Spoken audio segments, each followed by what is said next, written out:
Here on SNY, 24-year-old Zach Thornton about to make his Major League debut, fifth-round pick out of Grand Canyon University. Back in 2023, he will take the mound soon at Nationals Park.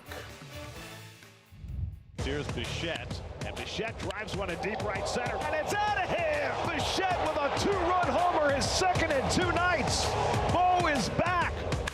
Bo Bichette strikes again. 2 innings, 2 at-bats, 2 two-run homers for Bo Bichette. He's hit 3 home runs in 8 at-bats in this series. Look who's caught fire. I like that call by Gary. Bo is back. That was good right there. Last night was his 10th multi-home run game in his career over the last 4 weeks. Met shortstop has the second most hard hit balls in all of Big League Baseball, just one behind Bobby Witt Jr. and one in front of his teammate Juan Soto. So with that as the backdrop, what do you see right now? We go in the zone with Todd Zeal. What do you see differently here, Todd, when it comes to Bo Bichette and his at-bats lately? Subtle, Garrett, and that's the thing. He's got the big swing. He's got a lot of leg motion and hand motion. The difference is he's been a little bit more on time lately. We've been waiting for him to get on time. Been driving a lot of balls, more middle and getting some balls on the pull side. Earlier in the year, you see him getting jammed right here on a ball that's only, it's 88 miles an hour on the middle end part, a ball he should turn on. And these are hitter's counts as well. Even in hitter's counts, he was getting the ball deep on him and hitting the ball to right field way more. Now, what you've seen lately is he's driving the baseball and getting extended. You saw the home run last night, and from the side, you can see him actually get extended with his hands out in front, the hips turning a little bit earlier and getting that clearance to get the barrel to the ball. And then the home run on the pull side, this ball is in on him, but you watch, it gets his foot down and then brings his hands in. He's always been a guy that can bring his hands in and really drive it. But these don't really have enough to show some of the little subtleties about what he's doing differently. But what we're seeing right now is last season versus this season, opposite field was down. He's been so much to the opposite field, and that's partly because he's trying to wait so long. He's getting jammed a little bit. Now he's starting to pull the ball a little bit more, and those numbers should start to even out. So what does that all mean? To me, that means that early on, if you look at the plate right here, and Bo had all the movement. He's got the big wrap. He's got the big leg kick. And then what was happening is he was getting himself jammed. He was getting the ball deep here and hitting it to right field and not being able to generate the power. And what are you seeing lately? He's been doing the leg kick, but he's been keeping the backside down. So when he gets the barrel through the baseball, it's at the ball and it's through the middle and on the pull side. And just to give it a little bit more context, an example, look at it from the side.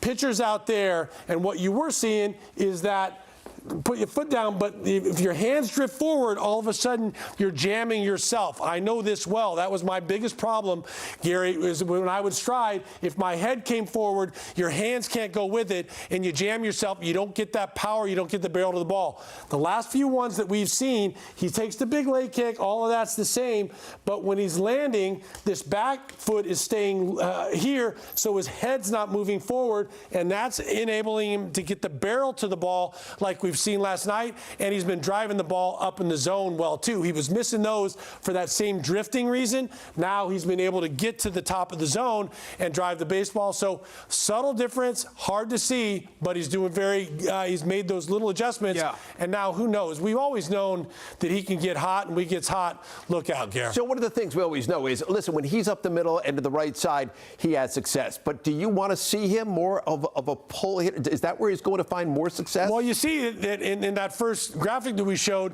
his opposite field, percentages this year are much higher than last year. Yes, he's going to hit a lot of balls to the opposite field. And by the way, the balls that he hits to the opposite field oftentimes are with 2 strikes because he protects and drives in runs when he has 2 strikes. But we were seeing him get beat deep on balls in hitters counts and without high velo. That tells me he wasn't getting down and being conscious enough of through the middle and pull side. he can still go to the opposite field with 2 strikes. Very quickly here, he's 6 for 14 in his career against Zach Littell, who's going to make the start for the Nationals in tonight's game. Why is it a good matchup for Bo? Well, he homered against him in his last time out. Sure. He's a guy that he took really aggressive swings against. And look, he sees the ball, and the breaking ball doesn't fool Bo, and he's able to get to that breaking ball. So that's why he's had good success against him. All right, so as we see the lineup right behind us here, Bo Bichette is in there at shortstop once again for the Mets tonight. He is batting second between Carson Bench and Juan Soto. So Todd and I are going to be back here for Mercedes-Benz post-game live when it's over in D.C. Mets looking to get back in the win column. Mets and Nationals. Zach Thornton making his Major League debut right now.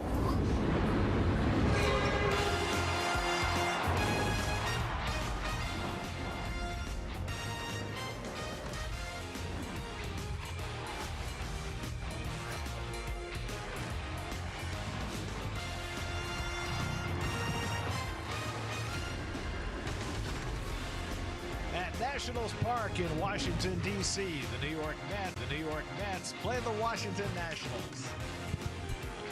And a pleasant good evening, everybody, and welcome to D.C. Gary Cohen, Keith Hernandez with you tonight as the Mets play Game 3 of their 4-game series against the Nats. Last night was a mess for the Mets, but the one good thing that did happen is that Bo Bichette showed some signs that he has really gotten hot. He hit a home run in the first game of the series, 2 more last night, and maybe this is the turning point for Bichette. Well, Mendy always said that he's waiting for him to get hot. He's got the resume. You know he was going to get hot sooner or later. But last night, he's got on top of the high pitch, 2 2-iron home runs, one to the opposite field, one he pulled down the line.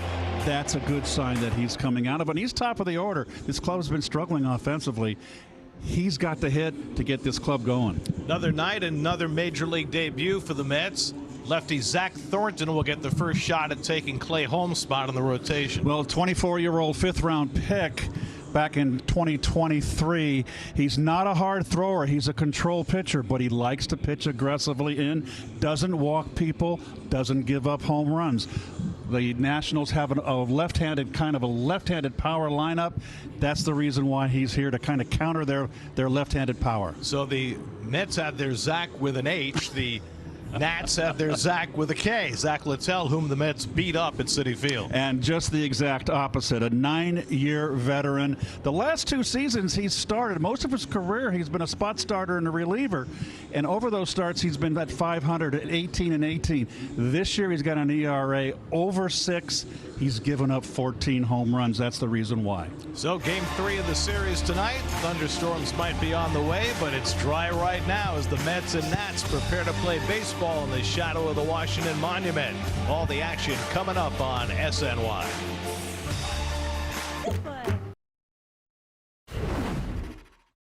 Before that at bat, I said, man, I've never hit a walk-off homer. And I said, it would have been nice hitting one right now. Torres drives it deep left center field. Taylor back near the wall. It's out of here! Wilmer Flores night at Citi Field comes to a fitting close, and the Mets win it 2-1 in 12. Mets memories presented by Trevigen. Do you know that Wilmer Flores is playing in the Mexican League? I saw that, yes, and doing well. So the Tijuana Toros, he said .329 with 3 home runs in 22 games. Call him up. Somebody give Wilmer a job. Yes.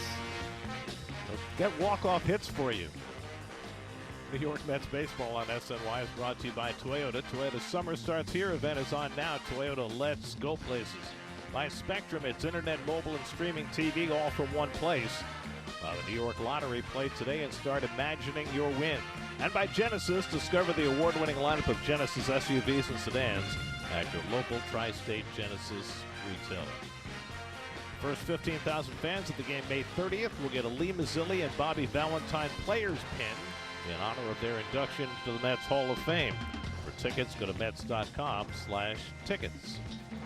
This season, get a Baja for a blast. When a Mets home run clears 420 feet, you can score a free 20-ounce Mountain Dew Baja Blast. Wow. Register now at BajaBlastHomeRuns.com to unlock their offer.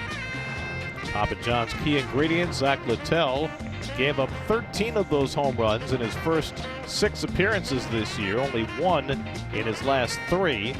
Nobody other than Jameson Taillon has given up more home runs this year. That's for some long balls tonight in support of Zach Thornton. The 24-year-old makes his debut coming up.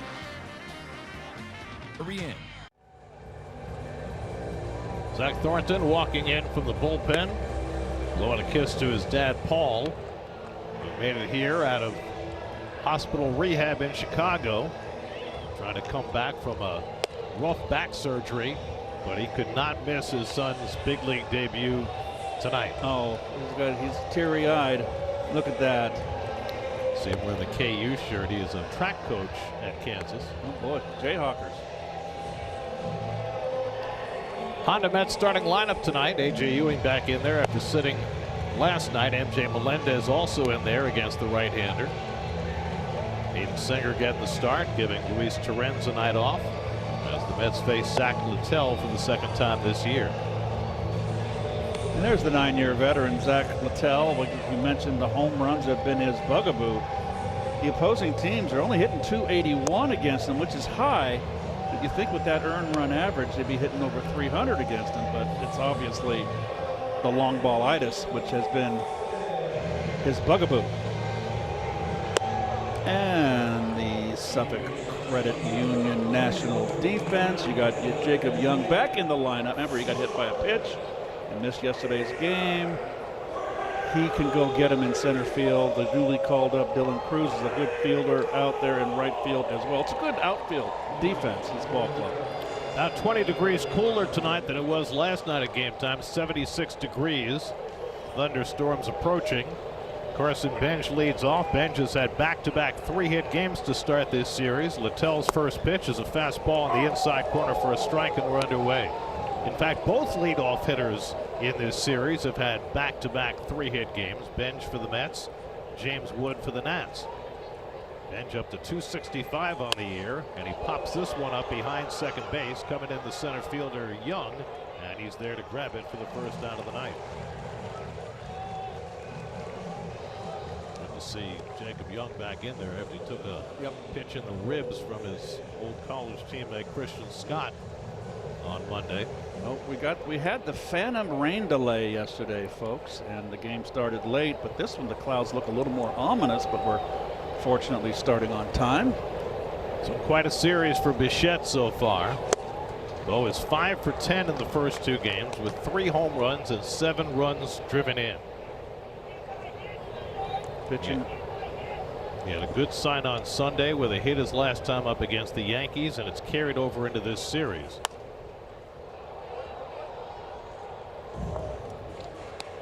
Bichette's got great career numbers against Littell, 6 for 14 with a home run. Boy, he's barely on the rubber there, Garrett. Just the balls of his toes, feet, I should say, on the first base side of that rubber. Where Kevin Brown used to pitch from, just barely in contact with the corner of the rubber. Littell ahead in the count 0-2. And Bichette takes a fastball high 1-2. Littell now 30 years old, Burlington, North Carolina native, originally drafted by Seattle in 2013. This is his 6th different major league club. Pitched last year for Tampa Bay and Cincinnati, and had a good year. Fouled away by Bichette. Overall last year he made 32 starts, 10-8, 3.81, only a walk and a half per 9 innings. His walks are up this year, his strikeouts are down, and as Keith mentioned, the home runs have been a big problem. And the year before, Gary made 29 starts. 1-2 coming, and Bichette yanks one foul.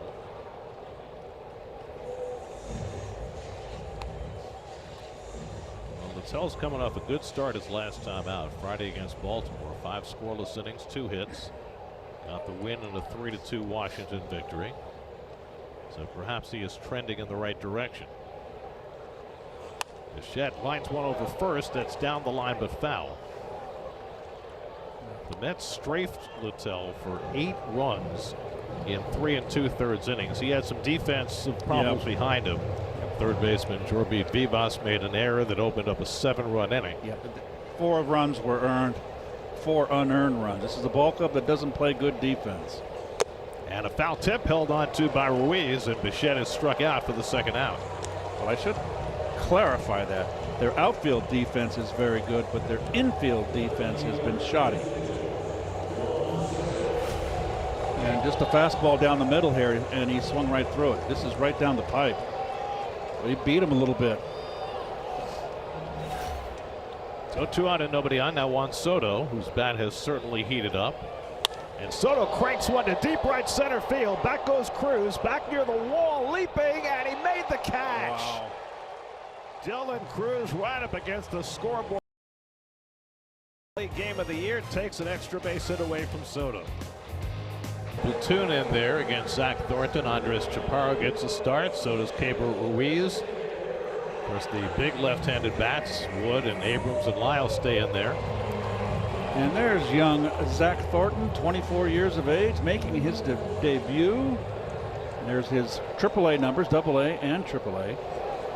James Wood 6 for 11 in this series. Takes a fastball for a strike. And throwing strikes is Zach Thornton's stock in trade. Right over the top, Garrett. A little big front shoulder lift right over the top. And he quickly gets ahead on Wood, 0-2. Thornton last year in 73 minor league innings walked only 11 batters. This year his walk rate's a little bit higher, 12 walks in 37 innings, but the standard remains. It's not a hard thrower, but he will fill the plate. Ball and 2 strikes to Wood. Thornton is 24 years old, born in Minnesota, but grew up in Kansas. Went to junior college and then to Grand Canyon University. 1-2 coming, and Wood tops one to second. Coming in is Semi into field, and that's the first out. So Zach Thornton gets his first big league out on a ground ball. And your Genesis Metropolitan defense, Juan back out. That's Juan Soto, of course, back out in left field. Ewing and Benj, the 2 rooks, round out the outfield. The infield is always, these guys answer the bell every day. There's Curtis Mead, who takes a curveball for a strike. Mead, the Australian, came off the bench in the first game of this series, got on base 3 times. And he rips that one down the left field line, but foul. 0-2 to Mead.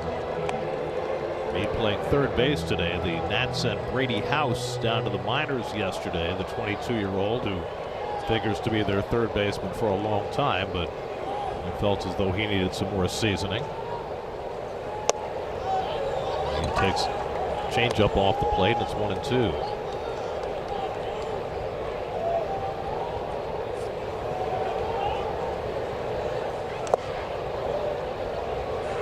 Did you notice, Gary, the entire infield has white shoes, and the outfield as well? Looks like, except for Juan, everybody's wearing white shoes, it looks like. Joe Namath Day. Looped in the air, shallow right center. Benj coming on, but left to play it on the hop. And Mead dumps a single into right field. And he's the first base runner of the night. Well, little parachute out there. Oh, he just got in on his Cosina big time with that little cutter. And he's just a fortunate base hit.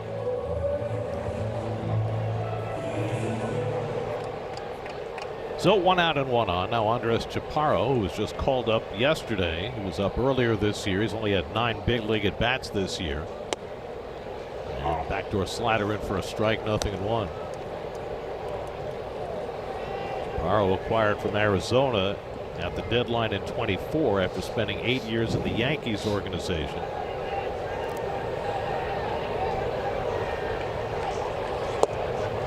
And that one pops out of the mid of Singer. It's called a ball. 1 ball, 1 strike. Oh yeah, he wants to know if it was down. Okay, I thought it was a strike. It looked like a strike, but when the catcher doesn't catch the ball, it makes it that much harder for the umpire to call it a strike. Well, very interesting. A young rook asking where the pitch is. I like it. Short lead at first for Mead, and Chaparro swings and misses at a curveball, and it's 1-2. Thornton had reverse splits in the minors this year. The lefties hit much better against him than the righties. Lefties hit 279, the righties just 211. Doesn't give up home runs. Bounces that one, and it's 2-2. He's only given up 2 home runs in his 7 starts.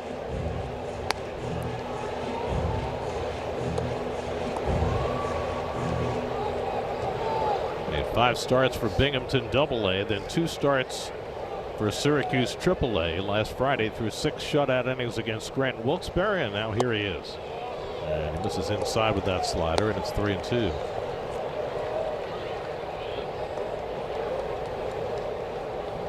C.J. Abrams, the on-deck batter. Mead at first, average speed, 3-2, 1 out. Not running, and Chaparro takes ball 4. Slider just missed.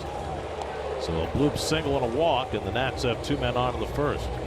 The Nats have scored more first-inning runs than any team in baseball this year.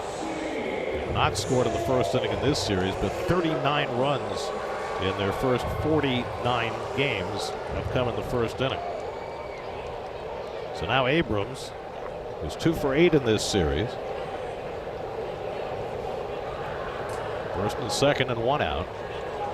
And Abrams takes the cutter off the plate for ball 1.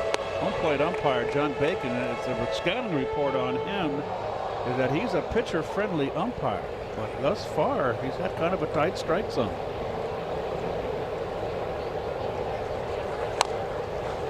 Number foul on another cutter by Thornton. 1 ball, 1 strike. John Bacon has the plate. Chris Siegel at first. Todd Tishner, the crew chief, at second. Clint Bondurant at third. Abrams, one of the few left-hand hitters. They've had success hitting .304 against lefties.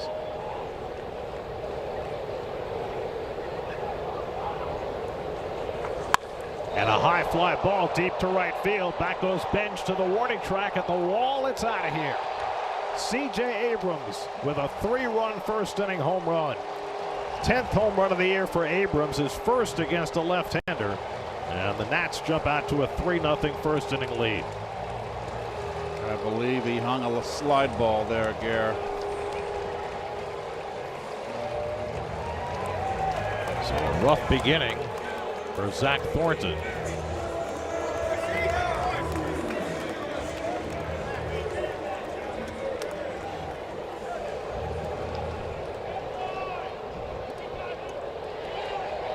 And now Dylan Cruz bats. Cruz's second big league game of the year just got called up yesterday. It takes up and in ball 1. Cruz went 1 for 4 yesterday.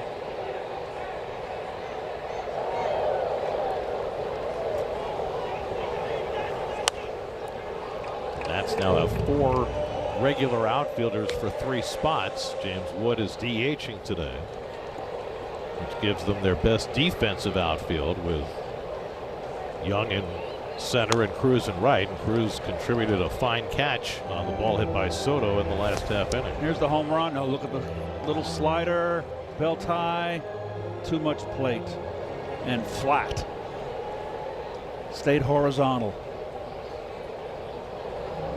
One of the weird things about this Washington team this year, they're the highest scoring team in baseball.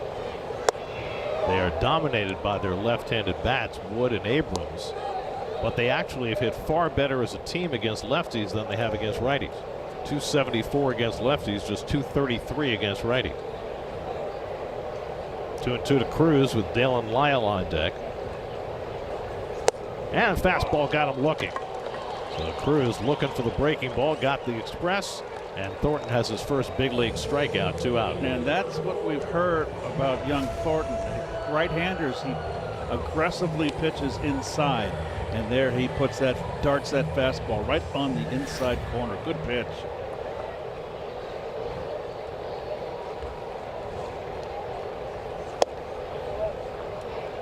Now Dalen Lyle.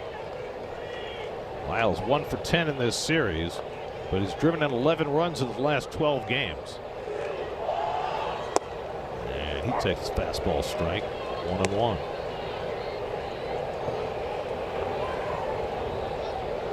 Lyle's hit about the same against lefties and righties this year, but all his home runs against righties. Hits this one on the ground to Simeon. So Thornton gets through his first inning, but not before C.J. Abrams hits a 3-run homer. 3-0 Nats. Mark Vientos leads off the second inning and flies one down the left field line. A long run for Lyle over toward the stripe, and it lands. Fair ball. Vientos on his way to second, and Mark stands with a fly ball double. First hit of the night for the Mets. Vientos' 8th double of the year.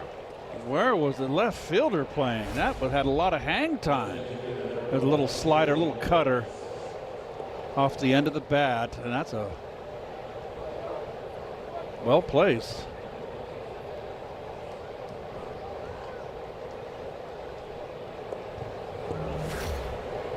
So the Mets have their first base runner of the night now, MJ Melendez, in a 1-for-20 hole right now. And he takes fastball strike, and we go downstairs to Steve Gelb. Steve? Gary standing by now with the Thornton family, Paul, Julie, Zach's parents, and Marissa, Zach's sister, who was quite the cheering section over there in that last half inning. For those who don't know the story, though, briefly, Paul, about 2 months ago, as Melendez skies this one out to deep center field for the first out of the inning, about 2 months ago, had some complications with spinal surgery, left you temporarily paralyzed from the waist down. Given those circumstances and everything that you personally and as a family have gone through over the last 2 months, just how much more meaningful was that phone call from Zach telling you he got called up to the big leagues? Yeah, I mean, being called up is one thing, and that's a special thing.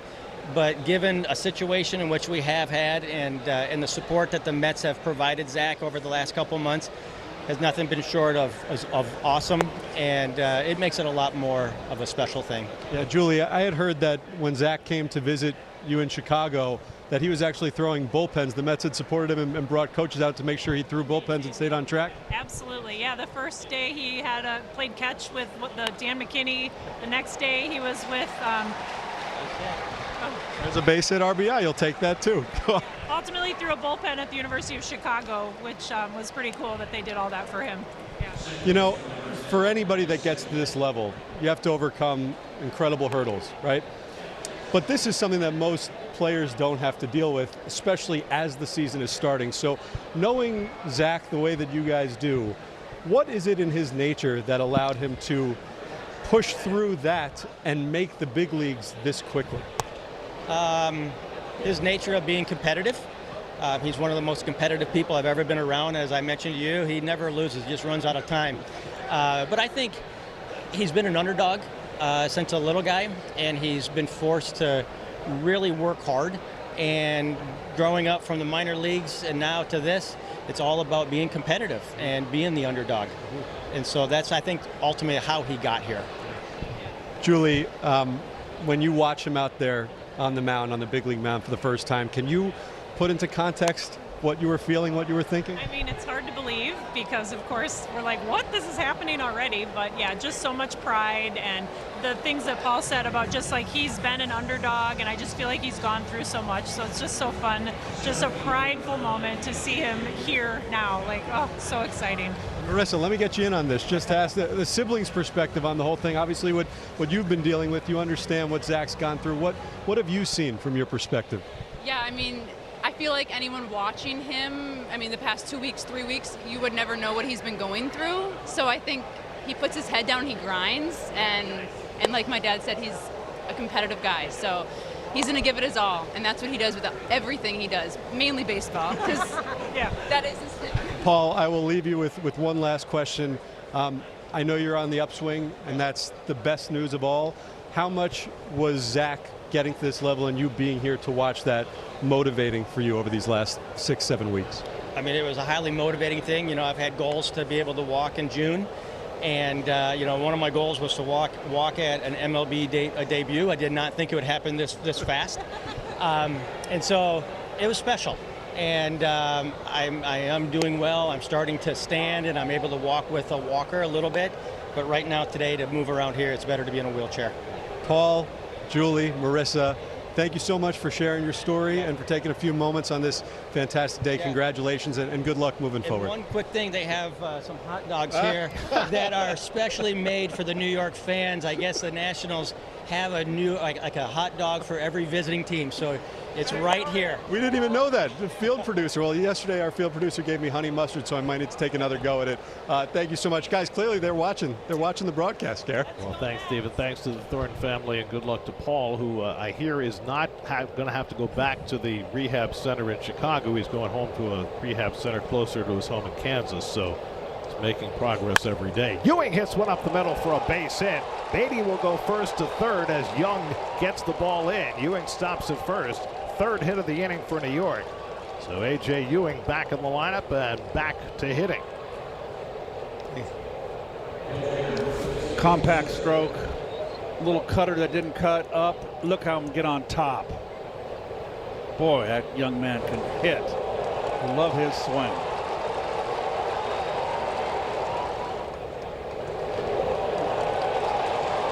Easy first to third for Beatty here. So a chance for Hayden Singer, who picked up his first hit of the year in extra innings on Monday night. Singer takes up an in from Littell. Brett Beatty with an RBI single to get the Mets on the board. Now they've got the tying runs on base after the Nats put up a 3 spot in the bottom of the first against Thornton. Beatty's already gotten him one back. Now Singer trying to get him even closer. Singer flies one along the right field line, a long run for Cruz into foul ground, and that'll go out of play.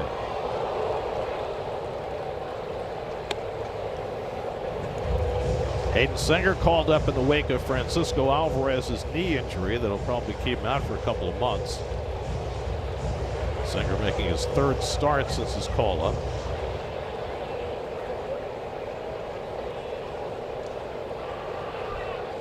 Day game tomorrow. Luis Torrens will be back in there catching David Peterson and company. Ewing a big lead at first. Long hold by Littell. Not going, and high fastball has Singer swinging 1-2.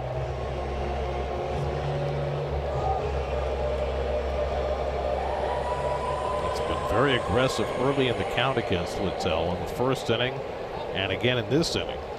He's only thrown 14 pitches to 6 batters. Beatty at third, Ewing at first with 2 down.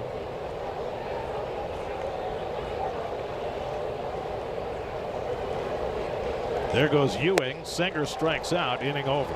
Second strikeout for Littell. Mets settle for just the 1 run. It's 3-1 Nats in the second. Home second inning. Jacob Young takes a strike from Zach Thornton.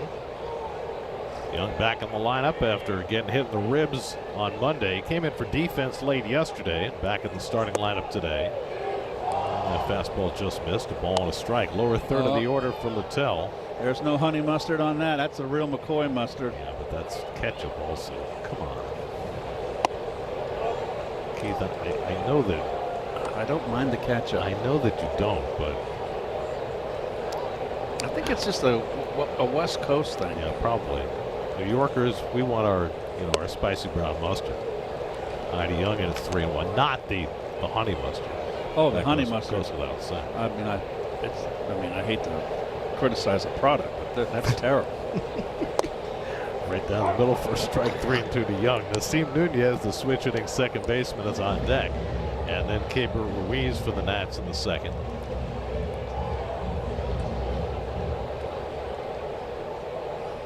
Three-2.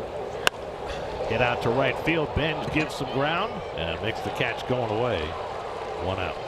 Score big on authentic gear at MLBshop.com. From official jerseys and memorabilia to hats and hoodies. Visit MLBshop.com/Mets, the official source for your Mets gear. So 1 out and nobody on. Now Nasim Nunez, who's 2 for 7 in this series. Switch hitter is far better from this side of the plate, and he bluffs a bunt and takes inside for ball 1. Nunez, a .278 hitter as a right-hand batter, just .167 from the left side. Leads the league in stolen bases, terrific defender, and he has been the most of the time second baseman. Nunez is going to challenge that strike call. Boy, 1-0 count, nobody on base, second inning. ABS powered by T-Mobile, and he correct. gets the call. Never a bad call if you're right. Oh, you second guessers. That's the nature of the beast, Keith. And now he takes a half swing on a 2-0 pitch and winds up in the same spot that he was. Got a nice little cutter. Nice little cutter to those right-handers.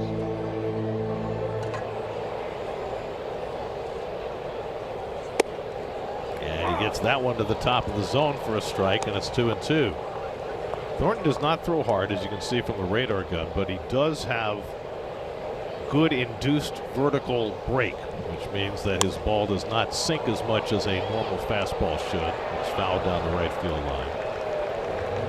16 inches of induced vertical break, which is explaining induced. It means that it drops less than you would expect gravity to make it drop.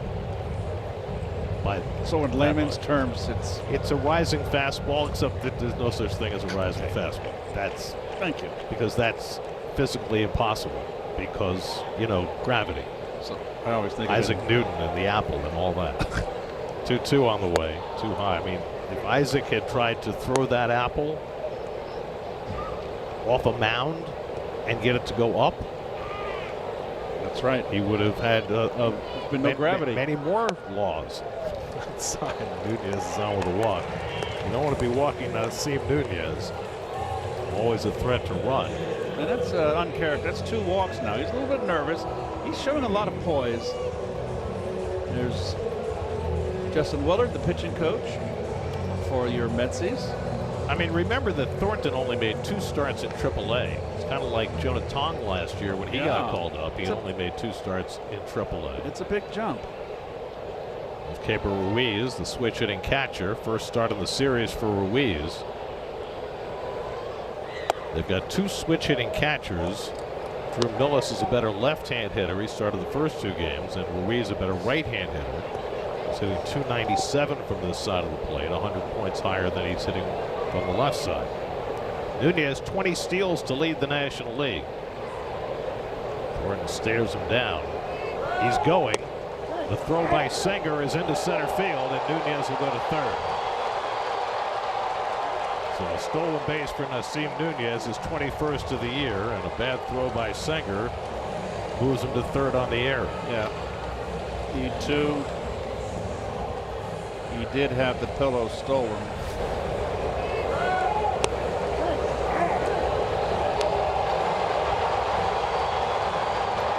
Infield in.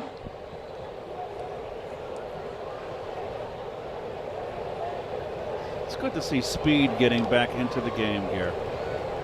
It's adds an exciting element. And Nats have tons of speed, and Nats are trying to catch up in that regard. Infield in. Ruiz takes a letter high strike. Boy, high strike zone. 1 ball, 2 strikes. So Thornton, who has struck out 1 tonight, a spot where he could use a strikeout. Ruiz has been swinging a good bat of late. 1-2. He fouls it away. I mean, it's a conundrum right now for the Nats in terms of their catching situation, because Ruiz, his numbers this year are better by far than they were last year. But is that because he's playing less? He's basically been splitting the time with Millis instead of playing 2 out of every 3. Well, 2-2 to Ruiz. He's a better right-hand hitter than left, right? Yeah. I mean, it's his 5th year with the Nats, and he's never produced offensively the way they had hoped, so they reduced his role this year, and the numbers have been good as a result. 2-2 on the way. He pulls that one foul, almost decked his base runner at third. He was part of the trade with the Dodgers, correct, Garrett Ruiz? Max Scherzer and Trey Turner. Yeah.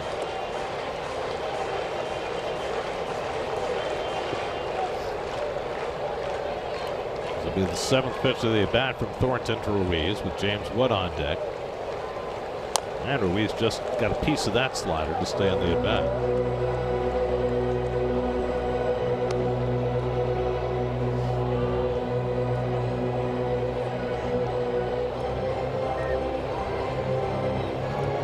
Thornton's thrown a lot of pitches in these first 2 innings. 46 pitches. He's only got 4 outs. Again, the 2-2. And it's lined through the hole into left field, a base hit. And that'll bring in Nunez with the 4th Washington run. So Keibert Ruiz, an 8-pitch at bat, hits it past the drawn-in infield. And the Nats lead 4-1. Hanging breaking ball right here. Stayed right in.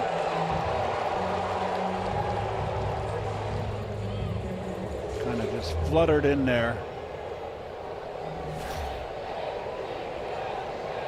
So the stolen base and the error produce a run, and now James Wood, who grounded out his first time up. Wood flies one foul down the left field side out of play. So, you know, we've talked a lot about James Wood since he came up, about his dad, Kenny, who was a great basketball player on Long Island and at the University of Richmond. Well, apparently his mom had heard enough about his dad's influence on his son's performance, because today, after James Wood hit the inside the park grand slam yesterday, his mom, Paula Wood, sent out a tweet to the world, and I'll read it for you verbatim. It says, studies say that mitochondrial DNA, which is inherited from your mother, determines how efficiently the body transforms energy into speed, power, and stamina. I'm just saying. Noted. You go, Paula.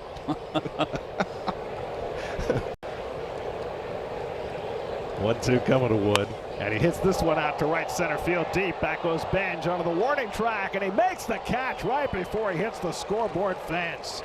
Nicely done by Carson Benj as he runs down that long drive from Wood for the second out. This is another hanging breaking ball here. Benj is fearless. He can play in the field. Good glove, along with Ewing. These young men stay healthy. They're going to be in the orange and blue for a very long time. That awful chain link fence in front of the scoreboard. I don't worry about guys catching their fingers on that. Here's Curtis Mead. Oh, where's that pitch? He takes a fastball that I guess John Bacon thought was low.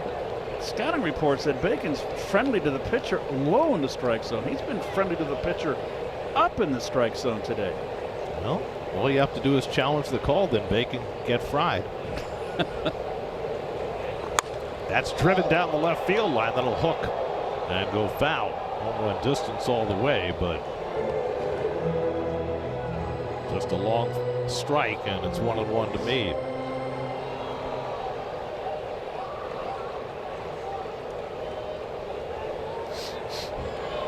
.53 pitches already for Thornton. Still looking to get through the second inning. And Meade swings and misses. The ball gets away, but not far enough for Ruiz to advance. 1 ball, 2 strikes.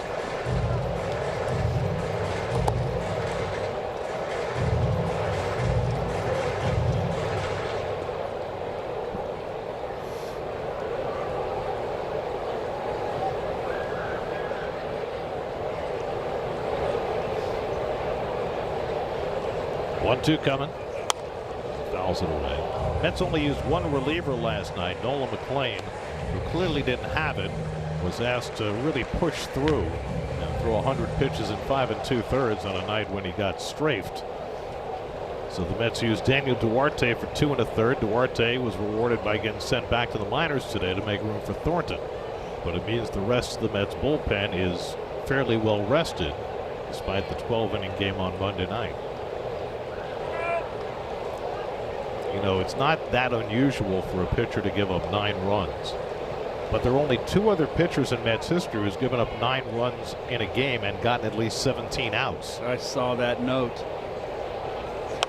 Jay Hook did it in the first year of Mets history. He's the same guy who got the first win in Mets history in 1962. And John Matlack did it in 1977, and McLean the first in almost 50 years to give up 9 runs and get that deep into a game. Normally give up that many runs, you're out early. And that cutter misses low and in. It's 2-2 to Meade. 26 pitches in the first inning, 31 already in the second inning.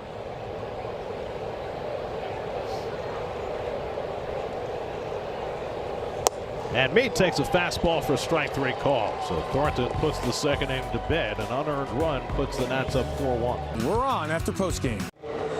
Be one of the first 15,000 fans at the game on Tuesday, May 26th, and get a 1986 World Series Champions Retro T-shirt. For tickets, go to Mets.com/tickets. Mets down 4-1 as they come to bat in the third. Top of the batting order, Carson Bench. Flied out to center field his first time up. And Zach Littell gets the off-speed pitch in for a strike, 0-1. Bench, Bichette, and Soto for the Mets in the third.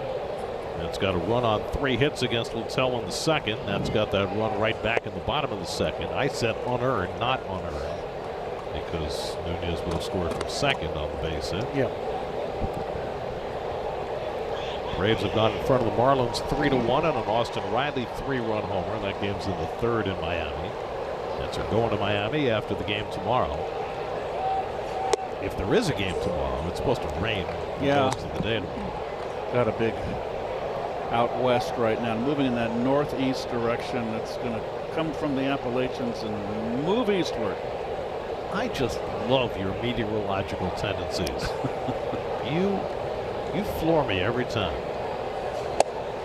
And Bench stopped the swing in time. Third base umpire Clint Vondrack with the call, and it's 3-1. Can you tell me about the cold front coming in from Manitoba? No. You're more locally focused on your weather maps. Bench drives one to center, but right at Jacob Young, who had him played perfectly. Another hard hit ball for Carson Bench, but Young there to grab it, 1 away. Great big hang with him.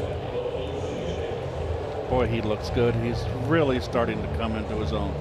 I mean, you really think about him, Bench. The team was playing so poorly in April. It had to be tough for a young player, a rookie, and the team playing so poorly and not hitting. And Bichette drives one deep toward the left field corner, right toward the pole, but it goes foul. Well, we'll say this about Carson Bench. No matter how bad the team was playing, and now no matter how low his batting average went, nothing ever seemed to phase it. But, you know, there's a lot churning on inside. He just handled it so professionally. Bichette flies this one out to right, easy for Cruz. And that's the second out. Just showed a lot of maturity, confidence. You know, 'cause you never know on the outside what's on the inside. And he was on the interstate for a long time, Gary, and he could have folded his tent. I give the Mets credit for Hank keeping him and not sending him down. And look at him now. He is just relaxed, and he's kind of getting into the flow of the season, and we're seeing why he made the ball club. Juan Soto hit a fly ball to the right field fence that Cruz was able to catch in the first inning. Another thing too, he plays good defense. That's what kept him here. Yep. And yep. Even when he wasn't hitting. And he's a good base runner.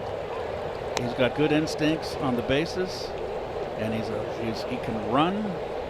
He's got a lot going for him. And Met fans should feel real excited about this young guy. So they're taking all the way, 2-1.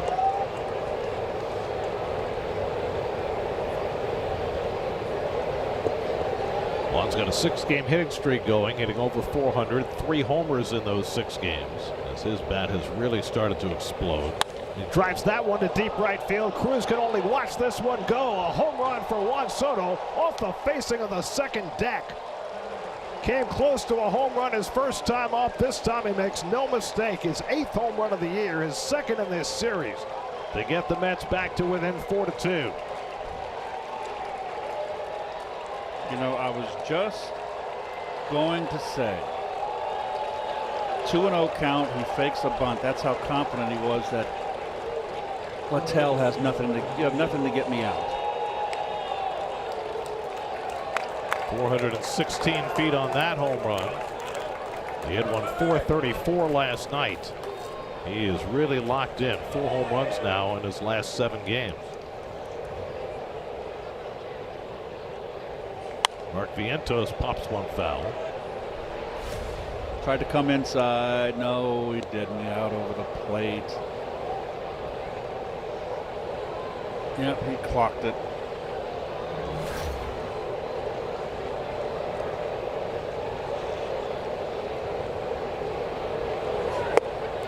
Carlos Mendoza was in the opposing dugout when Soto hit his first major league home run for the Nats against the Yankees. And he said he hit it over the second deck and hit the truck that's parked up there on the concourse. The burgundy SUV. His first big league home run. Popped up by Vientos. Abrams has got it, and that retires the side. Soto's home run gets the Mets closer, 4-2 Nats in the third. Andres Chaparro leads off the third against Zach Thornton. It took 58 pitches to get through the first 2 innings.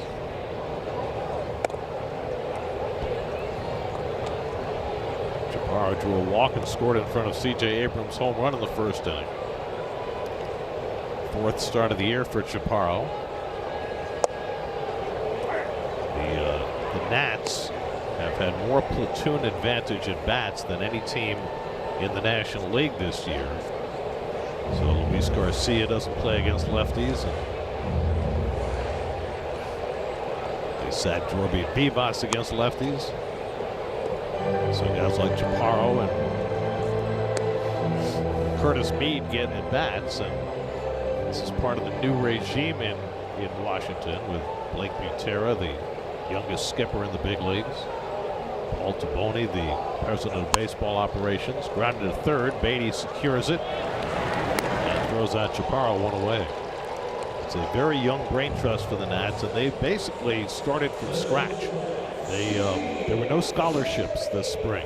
And that's what happens when a new regime takes over. You know, you had a lot of young players here who had to prove themselves all over again. That's how Dylan Cruz wound up in the minor leagues to start the season. Happened to me in 1977. Vern Rapp took over the ball club from Red Shandies, and he came in, and I had Roger Freed was my competition. And Vern brought him in. He had managed him at Denver in the American Association AAA, and of course Roger hit like 40 home runs in the Mile High, and Vern was talking him up. Check swing tapper back to Thornton. His throw is true, 2 away. So to make a long story short, I always had a bad April back then, and I went into the season starting, and I was like, I better get off to a hot start. So I think we opened up in Philly, or it might have been Pittsburgh, I forget. But in a 3-game series, I hit 3 home runs, Gary. I had a big opening series, and I was on my way, and Roger got a lot of slivers from the pine. So you saved yourself. I was under the gun. Well, the proof is in the pudding, Gabe. If you hit, they'll find a spot in the lineup for you. Cruz lines one to center. Ewing's got it, and Thornton has a badly needed quick inning. 1, 2, 3. Go with Bear, exclusively at the Home Depot.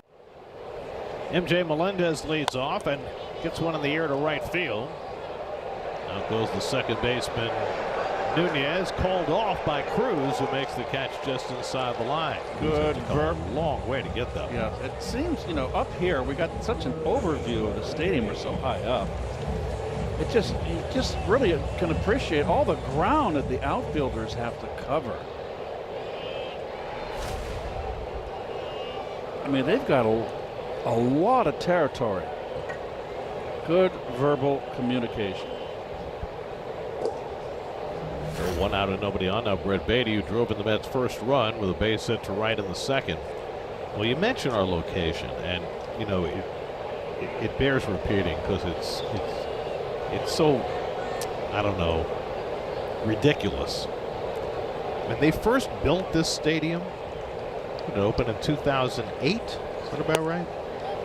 Because they played at RFK for 3 years, and then they opened here in 2000. I think that's right. We were glad they got out of RFK. Anyway, the panel on the elevator indicated that the broadcast level was on the 7th floor, which, you know, seems pretty high. And it is. It's the highest broadcast location in all of baseball. But they got so much flack about putting the broadcasters on the 7th floor that they changed the numbering system on the elevator. And this is now the 5th floor. They added they changed the numbers on 2 of the floors to like suite level and mezzanine level. Right. So that instead of us being on the 7th floor, we're on the 5th floor. But we're not. But we're in the same place. It's like they could talk it into being not so bad. I always get confused. And FL is field level, okay. And there's SL or suite level. Right. And here's the other part about it. This booth is so high. As Beatty flies one out to center and circling it is Young for the second out, that there are 3 elevators that can take you up from field level. But 2 of them don't even come up this high. I thought it was just the one. Right. 2 of them go up this high, 1 of them doesn't. It's almost like it runs out of air because it's so high up here. There's a lack of oxygen.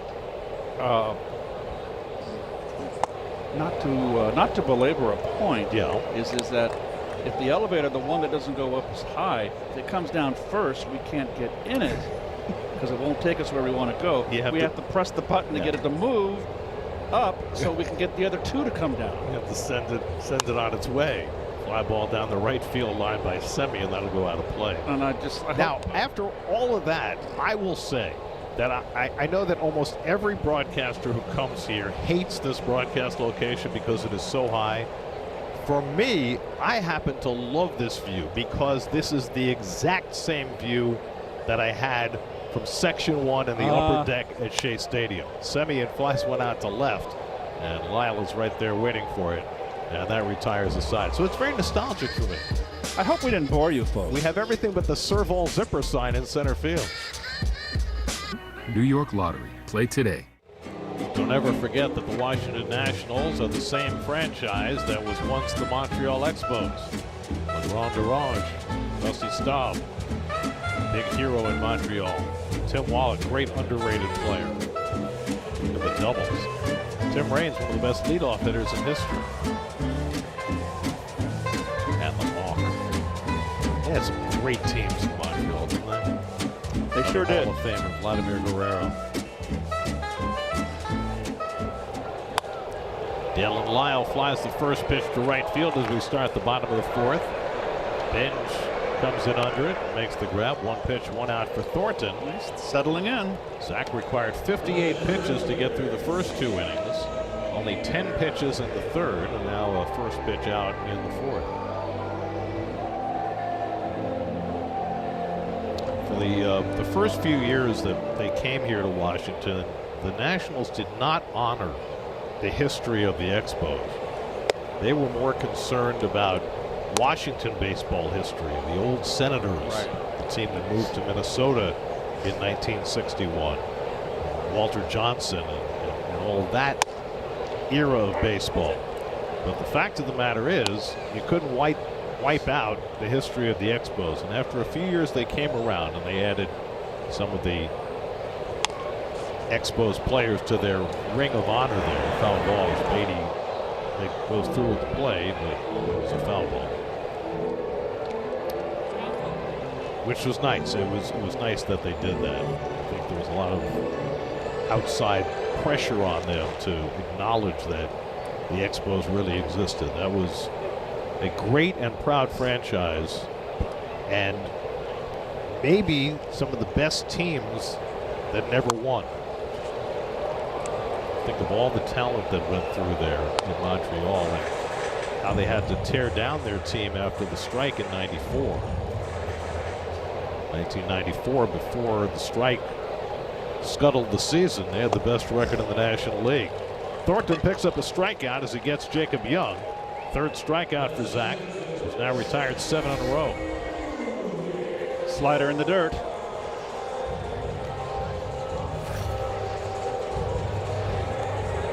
2 out and nobody on. There's action in the Nationals bullpen. Lefty P.J. Pulden is up. There's no action in the Mets bullpen. Nasim Nunez walked, stole a base, scored a run in the second. Thornton filling the strike zone now. This is what you expected to see from him. A finesse pitcher who hates to walk people. He said, I hate to walk people the same way Carson Bench hates to strike out. Well, he should today. Both the walks he's issued have scored. Ground ball.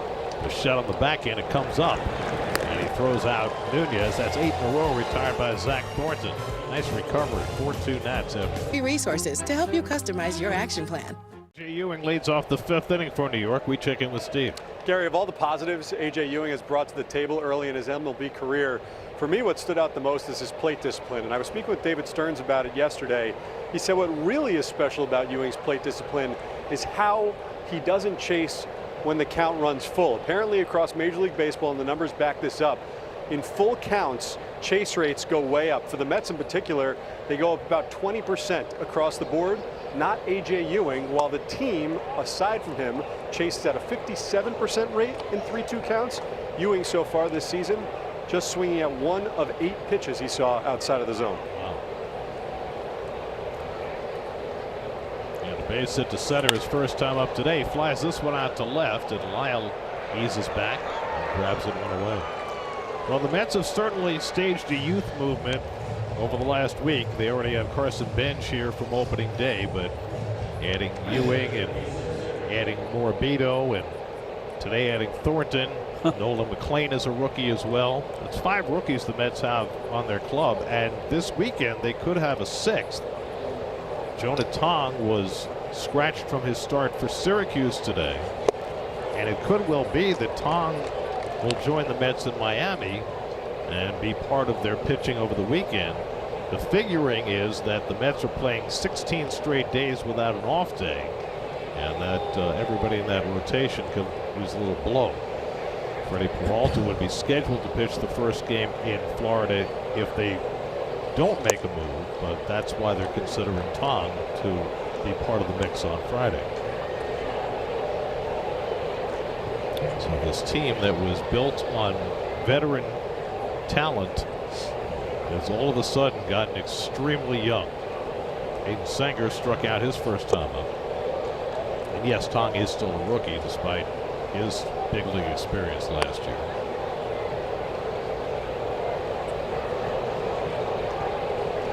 Same as McLean.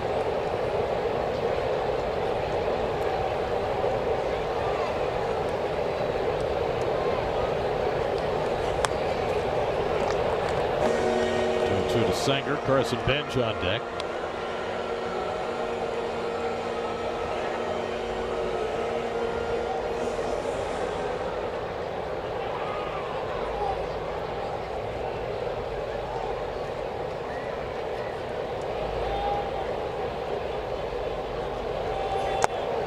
And a full count to Sanger. Well, one thing that Littell doesn't want to do is walk Sanger. Littell has gotten 13 outs, 2 via the strikeout. The other 11 have all been in the air. No ground balls. That's on the outside corner, and Sanger's caught looking. So he strikes out for the second time, and there are 2 out in the 5th. Well, he painted his wagon right there on the outside corner. This is a good pitch. Knee-high outside corner. I just don't understand. If it's a strike, you have to frame it. Hold the glove. If it's a strike, Gary, hold the glove where you catch it and let the umpire see it and hold it there. There's no need to bring it back up. It's a bunch of baloney. Now Benj dumps one into right field for a base hit. So Carson Benj retired on a bullet to center field his last time up. Hits it softly into right and gets a hit. They won't leave it on the end, right? Well, this is also something I've been saying about Benj lately. With him more relaxed, he was having a devil of a time, Gary, hitting the high pitch.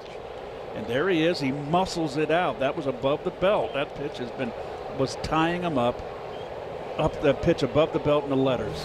He's starting to hit that pitch. His 7th hit in this series, and now Bo Bichette, the tying run at the plate. Bichette fouls one off. Had a pitch to hit there. Oh, it was a hanger. Bichette, 3 home runs in the first 2 games of this series. Once in his career, he has homered in 3 straight games. That was in 2020. He actually homered in 4 straight games for the Blue Jays.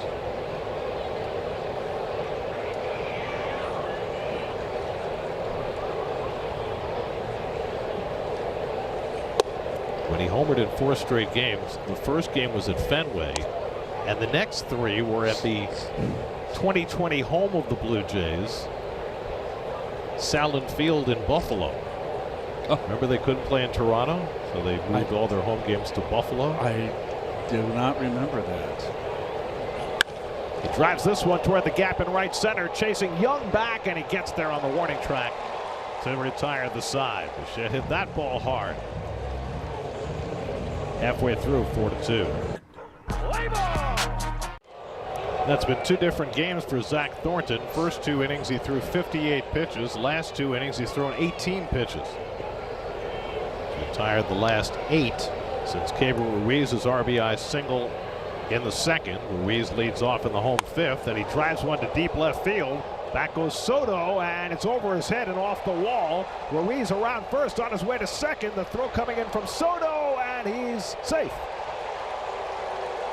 Not a lot of juice on that throw as it came in to Semien. He had to wait for him, and Ruiz just barely got in with a leadoff double. Ruiz, 2nd hit of the day. That was a cutter that didn't cut. Boy, he stayed right on that. That was just a bullet off the wall. Oh boy, he almost came off. So a runner in scoring position for James Wood, who's 0 for 2 today.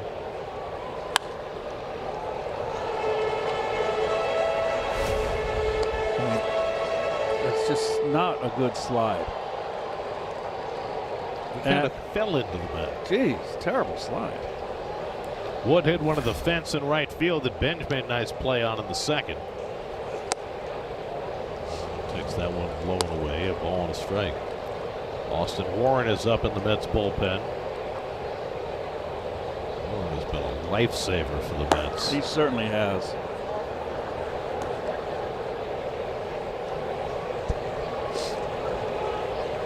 And Wood skies one to shallow left. Soto coming in. Halfway. Get there in plenty of time and make the catch. And Ruiz back to 2nd. 1 out. Does not advance the runner. You heard the third base coach, Victor Estevez, saying halfway. Victor Estevez has been a very aggressive third base umpire here. Very impressed. And that's going to be it. So Zach Thornton goes 4 1/3 in his big league debut, and he'll exit after 80 pitches. And the Mets will go to Austin Warren. Call to the bullpen brought to you by Nissan. Shop NissanUSA.com. 4-2 Nats. We'll be right back. Flanagan. Hey kids, you can join us in the booth to call half an inning of a Mets game on SNY. Parents, Sunday is the last day to enter. Scan the code and submit your child's video for a chance to win the 2026 SNY Kidcaster contest presented by HSS. Austin Warren has been nothing short of fantastic in middle relief for the Mets. He has been fantastic. He is kind of it's my bulldog, I call him. He's out there, he throws strikes, comes after hitters. Got a good slider, good sinker. There are 2 hitless innings behind Christian Scott in the opening game of this series. Comes in to face Curtis Mead. So Mead will stay in against the right-hander. Blake Butera choosing not to go to his lefty platoon this early. And Warren pours a fastball in for a strike. Mead blooped a single to right and scored in the first. Took a call third strike in the 2nd. Ruiz at 2nd with 1 out. 4-2 Nationals. We're in the 5th. And Mead takes a sweeper for a strike. 0-2. Zach Thornton in his debut, 80 pitches over 4 1/3, 4 hits, 4 runs so far, 2 walks, 3 strikeouts, 1 home run. Gave up the 3-run homer to Abrams in the first, but pitched really well after that. Ground ball. Runner has to hold. Bichette makes the play. Throws out Meade, 2 away. He didn't really have to hold there, Gary. That ball was hit to the left of the shortstop. Any ball hit on the infield to the left of the shortstop, you advance to third. Except he's really slow. I understand. Sometimes you have to know your limitations. Well, you get a good lead and a good on your toes, but I understand. Now, Blake Butera will go to his lefty platoon and bring in Luis Garcia to bat for Andres Chaparro. Garcia started the first 2 games of this series at first base, went 0 for 8. Came into the series a hot hitter. He's a pesky hitter. That's with Ruiz at second and 2 down. And Garcia chases an up and out away fastball, 0-1.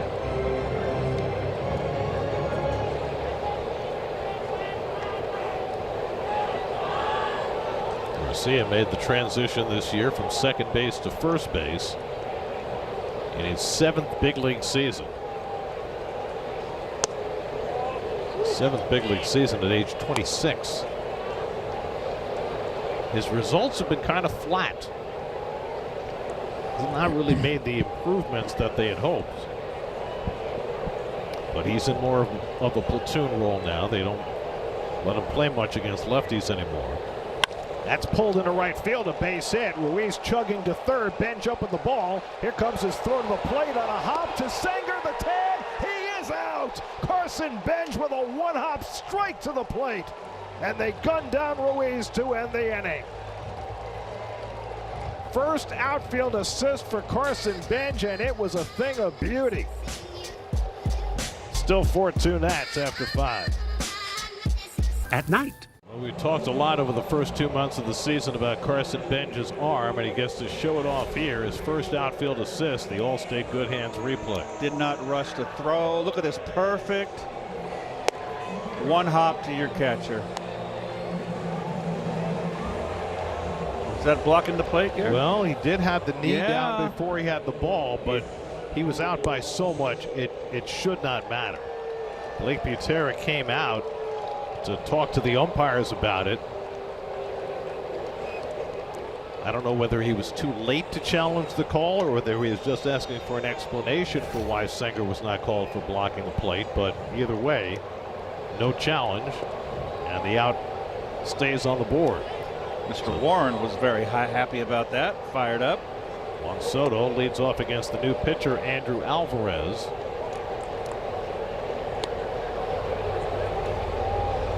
Well, only 7 innings so far, 7 1/3 and 2 appearances.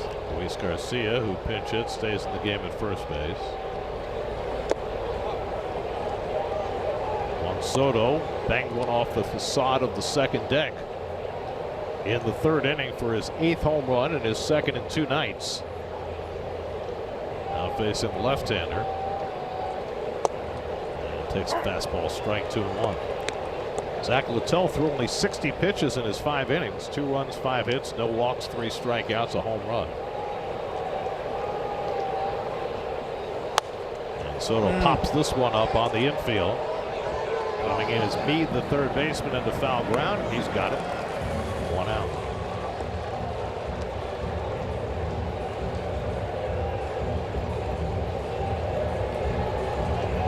Alvarez started 5 games for the Nats last year.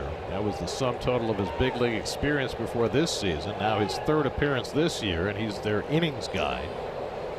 7 1/3 innings in his first 2 appearances combined.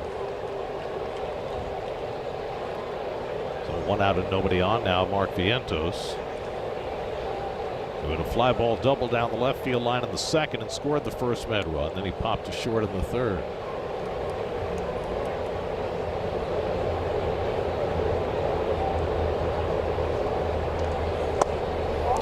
Alvarez misses low and away with the sinker for ball 1.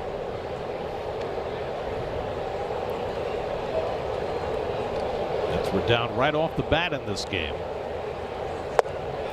But give Zach Thornton credit for keeping them in the game. Yes. After giving up the 3-run homer to Abrams in the 1st inning. He settled right in. He put it himself nicely. See whether he gets another go-round next time through the rotation. That's hit up the middle by Vientos, and a diving stop by Nunez gets to his feet and throws him out. Nasim Nunez, who's played like a Gold Glover at second base this year, makes a terrific play for the second out. Well, that's as good as it gets right here. I mean, just lays out on the backhand. That's just a fine play. And the agility, the quickness to get up, and that's going to always, that'll make your pitcher happy. Now MJ Melendez swings and misses. So they leave Melendez in against the left-hander. It's been a tough go for MJ. He's 0 for 2 today, 1 for his last 22. Let's have Taylor and Morabito available as right-handed pinch hitters, but Carlos Mendoza not opting to go that way this early in the game. And MJ pulls off that slider, and it's 1-2.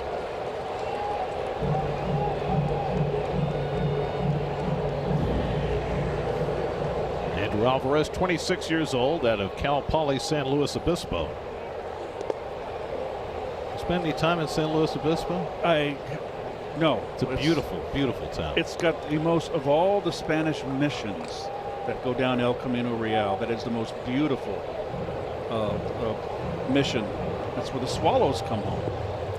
To San Luis Obispo. And right down from San Luis Obispo is Pismo Beach. Yep. Which is gorgeous. Central Coast, California. That El Camino Real, the King's Highway, ran all the way from San Francisco down to San Diego, and they had all along that line a bunch of missions were built. How long did it take to take your burro down that highway? Tell me about it. 2-2 to Melendez. Brett Beatty would be next. And Melendez pounds one into the dirt.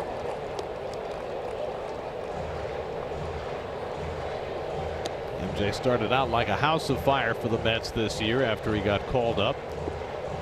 After Jared Young went down. Young is out on rehab. He could be ready as soon as next week. 7th pitch of the at-bat. And Melendez takes strike 3 call. Got him on the inside corner. 1-2-3 inning for Alvarez. Keeps it a 4-2 Nats lead. Connor Rogers and Joe DeMeo go deep on pitching, discussing the Clay Holmes injury, the call-up of Zach Thornton, and the latest on Jonah Tong. On the latest episode of the Mets Pod, subscribe and listen wherever you get your podcasts. Home 6th inning, C.J. Abrams, who hit the 3-run homer in the first inning off Zach Thornton, leads off against Austin Warren. Warren came on to get the final 2 outs in the 5th. The last one helped out by Carson Bench, throwing out Keibert Ruiz at the plate. Abrams, Cruz, and Lyle up for the Nats in the bottom of the 6th.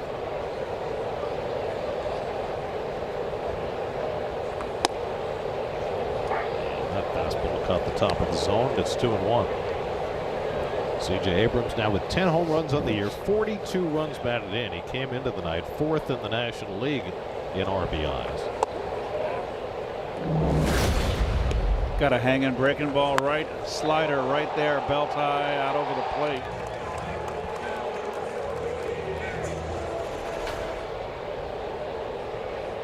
Now, without looking, Keith. Yes. Can you identify the 2 players who were tied for the National League lead in RBIs going into the night? We'll see one of them. We'll see one of them this weekend. Well, this young man has over 40 right now. He's got 42 now. And that's not leading? Well, 42 led the league going into the night, and Abrams has another hit. The leadoff single in the 6th. Liam Hicks of the Marlins had 42 RBIs coming into the night. Catcher, first baseman. And Andy Pages of the Dodgers. Now, Pages last night faced Mason Miller in the 9th inning and had what Freddie Freeman called one of the best at-bats he had ever seen on a baseball field. Really? A 9-pitch at-bat against Mason Miller, who blows everybody away, and Pages wound up with the game-winning sacrifice fly in the 9th as the Dodgers beat the Padres 5-4 to go back into first place. Podhace has been an absolute revelation. I mean, he was benched in the World Series because he couldn't hit. And now he's tearing it up and playing great defense. Dylan Cruz 0 for 2 tonight. Didn't chase the sweeper. Good backhand by Sanger, 2-0. But Hicks was a Rule 5 guy last year. You know, he played a lot for the Marlins as a Rule 5 player, and this year he has blossomed. I've seen a lot of guys in today's game that have a great year out of the blue, and then the next year they flop. Well, that's a negative way of looking at it. What about the one good year out of the blue, like Warren Cash, when he hit 360 one year? That's 68? No, 61. Yeah, 62. early in his career. Then he never hit 300 again. Or Davey Johnson hitting 43 home runs one year for the Braves. Right. Davey was just like a 270 hitter with the Orioles all those years, the great Oriole teams. Or Brady Anderson hitting 51 home runs for the Orioles. Yeah. Well, that was an eye-opener. That's a good way of putting it. Abrams gets his hand back in. Abrams has 7 steals and 11 tries this year.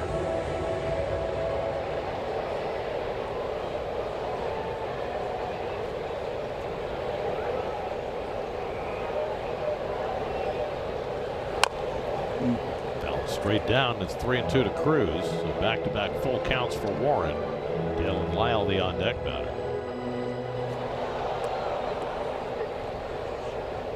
Zach Thornton has nothing to be ashamed of in his big league debut. Gave up 4 runs and 4 1/3, but kept his team in the game after a rocky beginning. Seemed to settle in as he went along. 3-2. Abrams at first, nobody out. He's running, and it's lined up the middle. A base hit for Cruz, and Abrams will go first to third. So back-to-back base hits for the Nats against Austin Warren to start this bottom of the 6th. This is the first time I've seen Warren who really hasn't had command of his breaking balls. He's been spot on every appearance with his breaking ball. He's having a little difficulty tonight, much like Rayleigh last night, who couldn't get the ball down and struggled. He's having a hard time getting that slider. That's his out pitch. It's going to have to bring the infield in. Already down by 2 runs in the 6th inning. Dylan Lyle, the batter, is 0 for 2. Takes that sweeper outside for ball 1. There's nobody up behind Warren in the Mets bullpen. They need for him to get it dialed in. Lyle 1 for 12 in this series. He's got Abrams at third, Cruz at first, and nobody out. Lyle skies one to left. It should be deep enough to get Abrams home. Soto gets behind it, makes the catch. His throw will go to second. That's a sacrifice fly for Dylan Lyle. And the Nats stretch their lead to 5-2.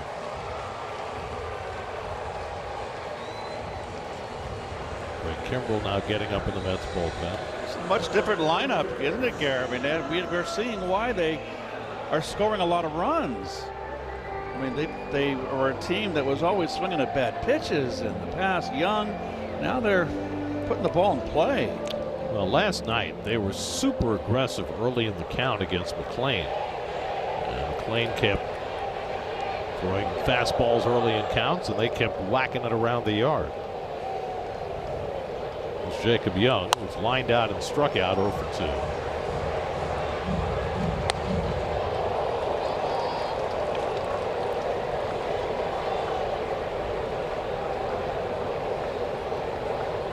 Watch out for Cruz at first. He stole 17 bases last year for the Nats, playing just his 2nd game of the season. And Warren checks in on him. Close play, but Cruz got back.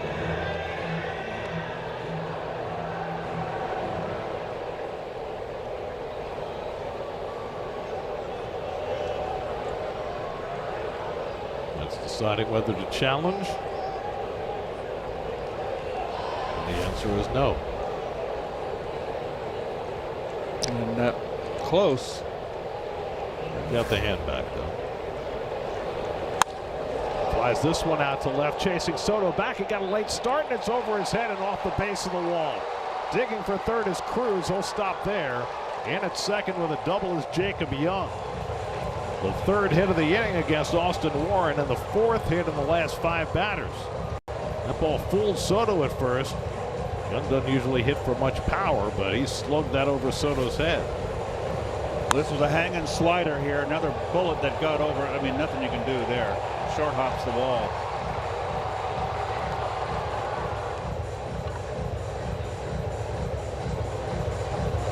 And Warren, that's the first time he just didn't have it. Did not have his breaking ball. Warren goes 2/3 of an inning, gives up 4 hits, and Craig Kimbrell will try and bail him out. 5-2 Nats in the 6th. Call to the bullpen brought to you by Nissan. New York Mets baseball on SNY is brought to you by your Tri-State Chevy dealers. Visit ChevyOffers.com. By Prevagen. By Optimum. Don't take slow for an answer. Get Optimum Fiber Internet. Visit Optimum.com for details.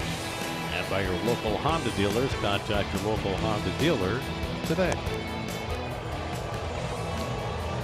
Murky skies over D.C.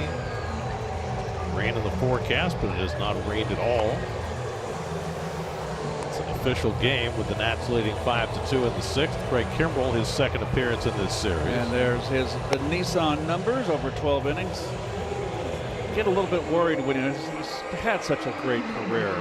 And you see hitters getting around on his fastball. And just wonder if he's lost that, well, probably has lost that little bit of giddy up. He's in to get a strikeout here. Kimbrell will turn 38 years of age next week. Comes in to face Nasim Nunez with second and third and 1 out. Infield in. And Nunez tries to bunt it on 1 hop to Vientos. The run will score as Vientos takes it to first. Good read by Dylan Cruz. That ball was in the air, but he figured it was going to drop, and it did. I just disagree with the squeeze there. You got runners on 1 out, runners on second and third. A base hit is 2 runs. That's really safety first. And something we're not used to, Garrett, seeing, you know, safety squeeze, suicide squeeze. Well, it's a big part of Nunez's game. So that makes it 6-2 Washington. 2 out in the inning. And Keibert Ruiz, the number 9 hitter, who's already 2 for 2 in this game. A single and a double. He's driven in a run. Whoa.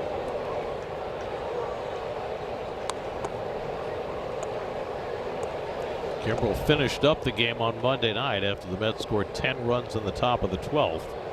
He pitched the bottom of the 12th, gave up an unearned run on 2 hits. And he falls behind on Ruiz 2-0. Austin Warren, in his first 10 appearances of the season, had given up a total of 1 earned run and never more than 2 hits in a game. Yes, he's been solid. Gave up 4 hits in an inning tonight and already charged with 2 runs. And Ruiz flies one out to right. Benj gives some ground, but he's there. And that retires the side. But the Nats tack on 2, and they lead 6-2 after 6. Faded. 7th inning, Mets down 6-2. Brett Beatty leads off against Andrew Alvarez, who starts his second inning of relief. Beatty takes fastball outside for ball 1. Beatty drove in the Mets' first run with a base hit to right field in the second. Alvarez spins one outside. It's 2-0. Zach Littell went the first 5 innings for Washington. Big difference from his first start against the Mets this year. He gave up just 2 runs in those 5 innings. 2 balls and a strike to Beatty. He brings that arm way back, almost over the top.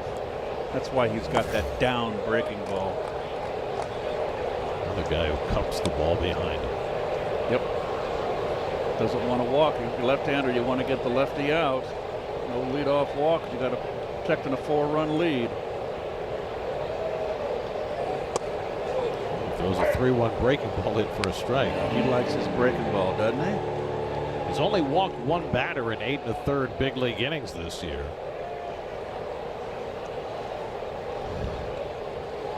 And Beatty walks to start the 7th.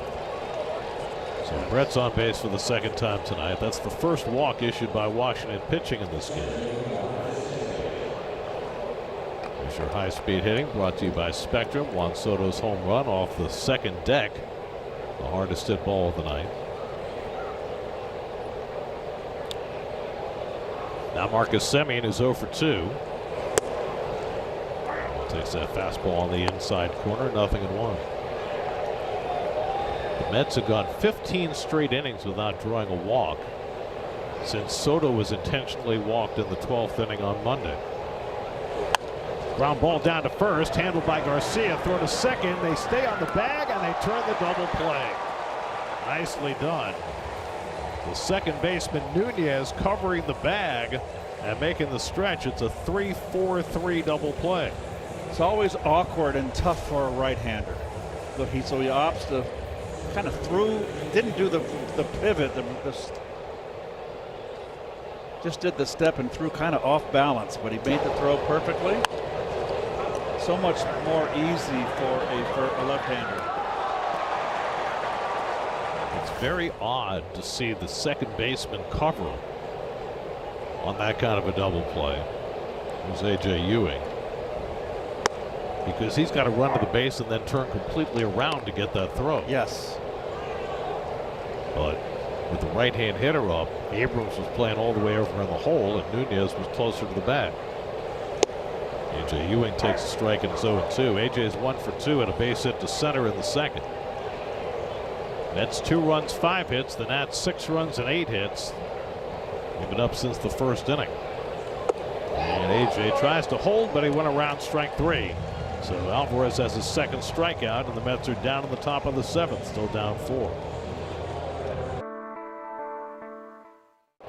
James Wood leads off the home 7th inning and flies the first pitch out to left field. Soto back a couple of strides.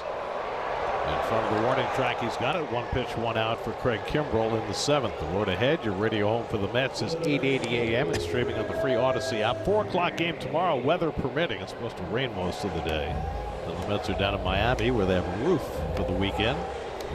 Picks on Friday night, SNY Saturday, Sunday. Back home for a 4 o'clock start on Memorial Day against the Reds. 3 with the Reds, 3 with the Marlins on that next homestand. And then the Mets go out west again to Seattle and San Diego, their last Western trip of the year, their 4th trip to the West Coast in their first 5 road trips of the season. Craziness. Curtis Mead is 1 for 3, and he hits one about 3 feet. And Senger throws him out. 2 away. 3 pitches, 2 outs for Kimbrell. Remember last night when Wood hit the inside the park grand slam? We mentioned that the Mets last gave up an inside the park grand slam to Terry Pendleton in 1985. Yes. I don't know if you remember this. I wasn't there. I don't remember it. But that play where Pendleton hit the inside the park grand slam, there was a horrific collision between Danny Heap and Terry Blocker. Blocker was a big prospect for the Mets. He had just come up a couple of weeks earlier. That was the last game he ever played for the Mets, as they both got carted off the field. I vaguely remember that, hardly at all. What year was that? 85. I was there. I remember seeing a replay of that. I did not know that that was the same play that resulted in the inside the park grand slam. 1-2 to Luis Garcia up for the second time. Terry Blocker later resurfaced with the Braves later in the 80s. No injuries on Wood's grand slam, just a lot of confusion out there. Tyrone Taylor just didn't know where the ball was. It's looped into center field. A little better than Ewing thought. He moves back a stride to make the catch.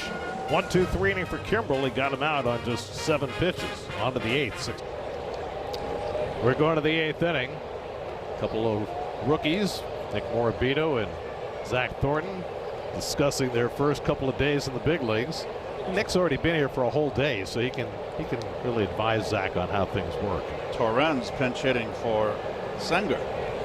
And Luis hits it sharply. 1 hop, knocks down Nunez. He gets to his feet and throws him out. Boy, Nasim Nunez is fun to watch. He can play. Got a good glove, good hands. It's the second fine play he has made.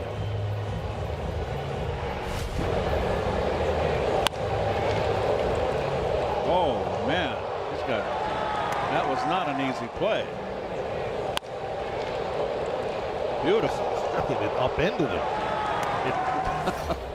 Overpowered him.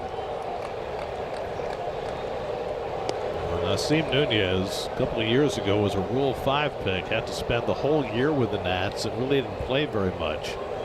Got to play a little more last year, and we saw how good a defender he could be at shortstop and at second base. And this year they decided we're going to make him a full-time second baseman, and he is playing Gold Glove caliber second base. Carson Bench gets tied in a knot, and it's 1-2. That is a fastball inside, and you haven't seen that from Alvarez against left-handed.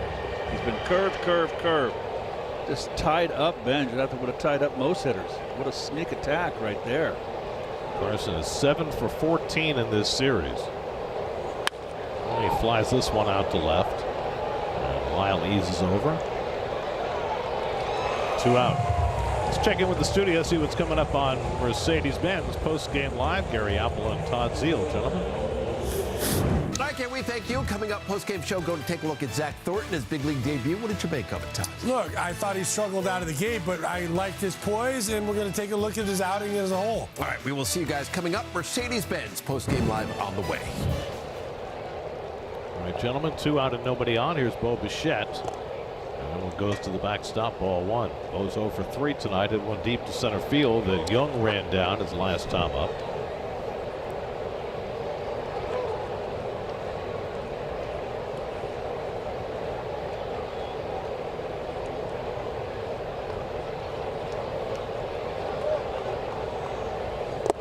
On the way, seeing Todd Zeal getting ready for the postgame show reminds me that the next home run Juan Soto hits will be the 253rd of his career, which will tie him on the all-time list with Todd Zeal.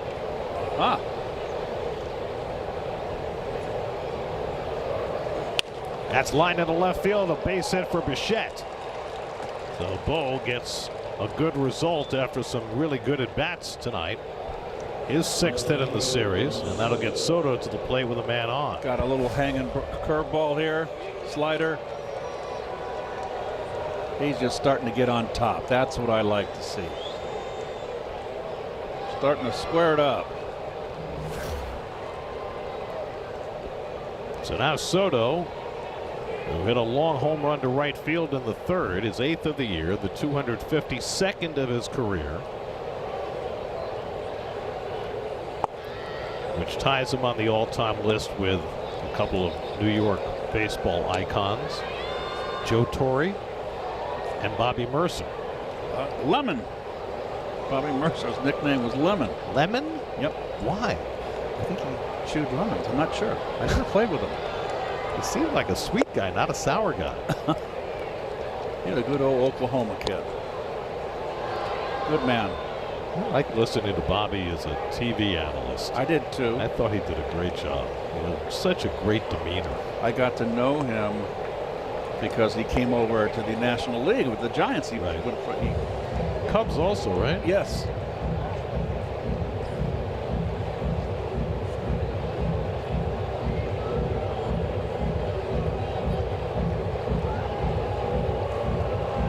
Oh, you want to look at Soto's 252nd home run? Well, here it is.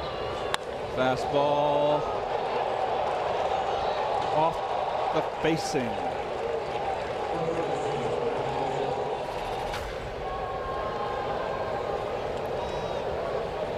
To 0-1, and he takes a strike. So I am told by Dave Freed, who knows these things, that Ron Blomberg nicknamed Bobby Mercer Lemon because he felt as though Mercer's head was shaped like a lemon. He had a round face.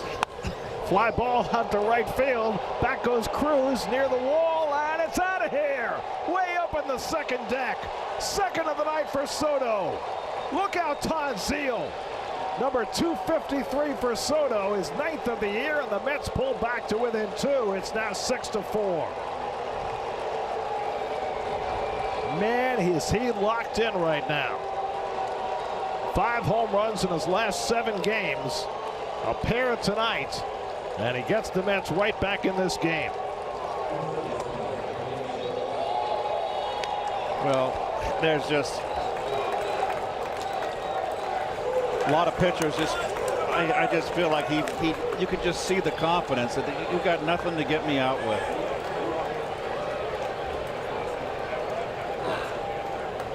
That went conservatively, estimated at 408 feet. Mark Vientos takes a strike.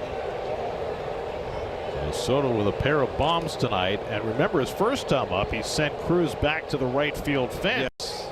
And Cruz made a nice catch. I bet you it's a breaking ball, and I'm correct, and it's a hanger.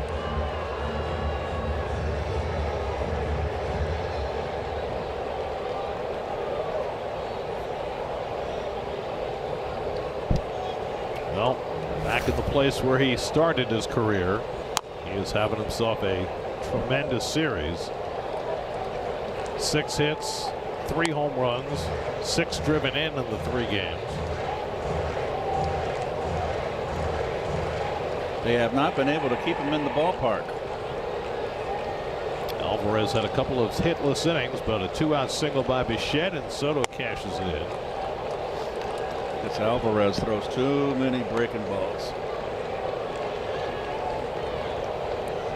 It's the 29th time in his career that Soto has hit more than 1 home run in a game.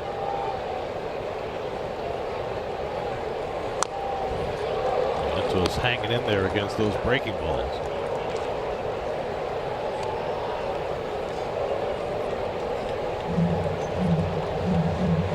That's the first home run Andrew Alvarez has allowed this season in 10 innings of work.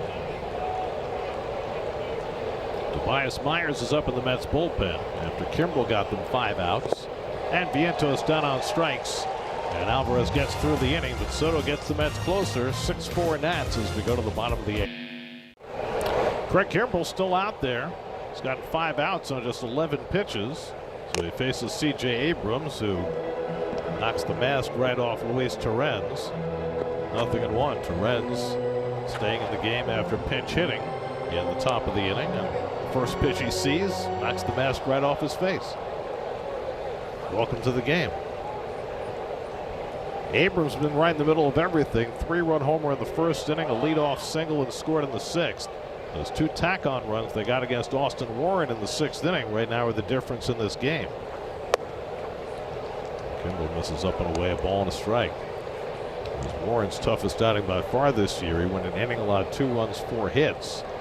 Kimbrel, though, has held the fort since, hoping to give the Mets a chance in the 9th. Sean Manaea is up in the Mets bullpen. Might be asked to just come in and get a hitter or 2 out, with Lyle 2 batters away. There is nobody up in the, sorry Gary, there's no one up in the bullpen for the Nationals. I guess they're going to run Alvarez out there. Line right to Simeon, and Abrams retired 1 away. Honda Sports Night comes up after the post-game show tonight. We'll have all the baseball news. Get you ready for Knicks Cavs game 2. What can they do for an encore? Honda Sports Night tonight and every night right here on SNY. 1 out. Here's Dylan Cruz, who singled and scored a run in the 6th.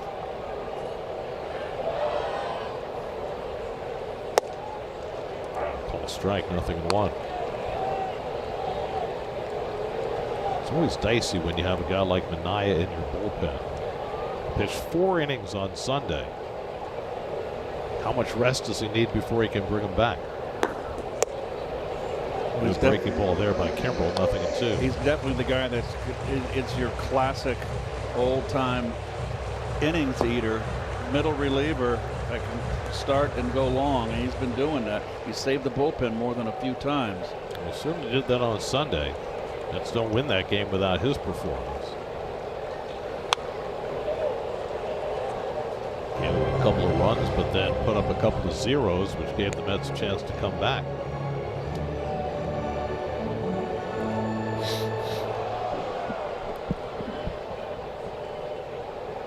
Kimbrel had not gone beyond 1 inning this year. He's already gone 2 innings.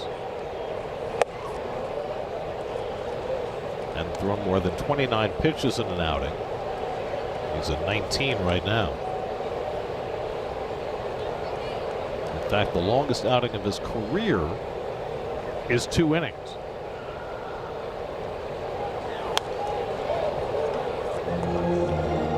Of course, he's been a closer for most of his career. One of the best in history. 440 career saves.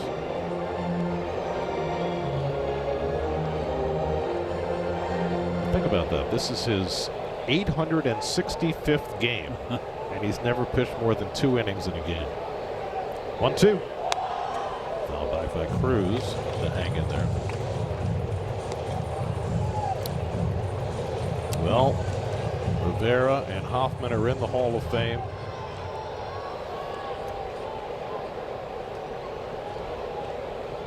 Kimbrel should be heading in that direction. We've got to take a good look at Lee Smith. My goodness. Swing and a miss. He gets Cruz on an upstairs fastball. And so this is officially the longest outing of Craig Kimbrel's career. He's now gone 2 1/3. Upstairs has continued up the ladder on him.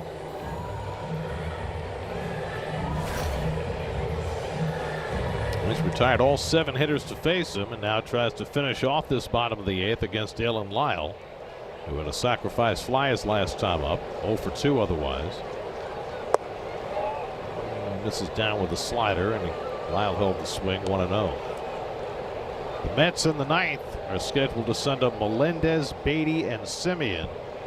So if they stay with the lefty, you probably see Morabito or Taylor as a pinch hitter for Melendez. It's going to be Taylor.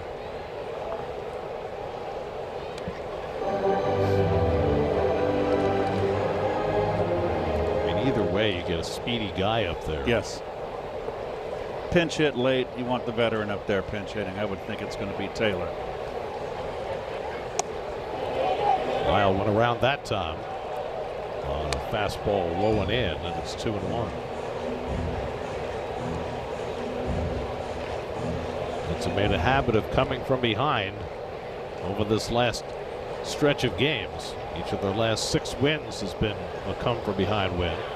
That's lined down the right field line by Lyle, and that's a fair ball bouncing into the corner. Benj plays the carom, and Lyle pulls in at second base with a 2-out double. So after Kimbrel had retired his first 7, he gives up the 2-base hit to Lyle to extend this bottom of the 8th. Down and in, turned on it, had the middle. Those left-hand hitters, they're low ball hitters.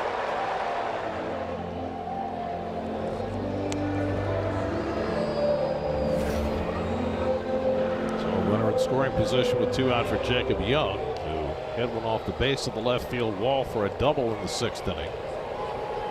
1 for 3 on the night.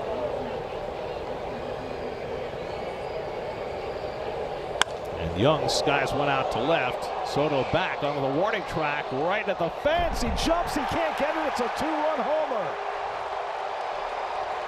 Jacob Young, who hit one off the wall in the 6th, hits one over the wall in the 8th. And the Nats reestablish a 4-run lead. Young's 6th home run of the year makes it 8-4 Washington. Boy, has the ball been carrying today, this series thus far.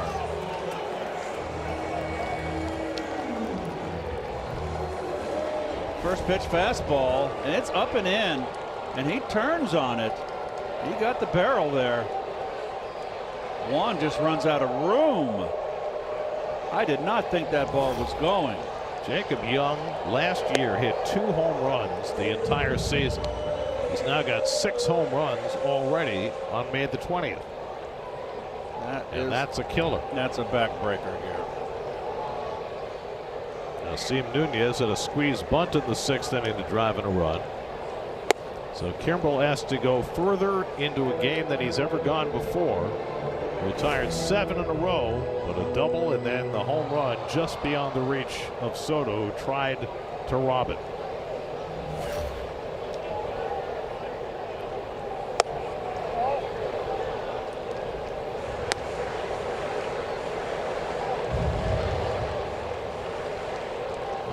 Mets came into the day highest scoring team in baseball.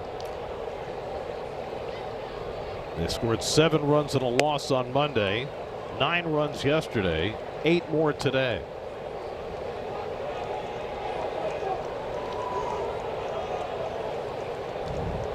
On days when they pitch and play defense, they win. They're hard to beat. Yes.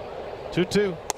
On the inside corner, got Nunez looking. He's going to challenge the call. It's a strike. He has to go sit down. Well, actually, go get your glove and go out to the field. Sterling optical. Thank Strike. you. So the inning is over. We go to the 9th. The 2-run homer by Young makes it 8-4 Washington.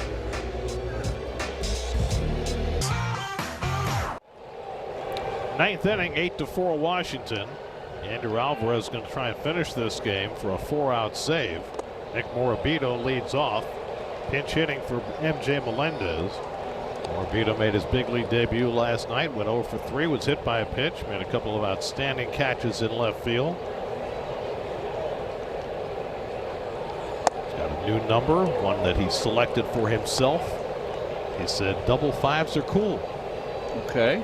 Middle linebacker. Kelly Johnson wore 55 as a Met. He was a big part of the Mets' run in 2015. Certainly was. Brett Beatty on deck, and then Marcus Semien. Alvarez has given up 2 runs and 2 hits in his 3 innings of relief. Zach Littell went the first 5.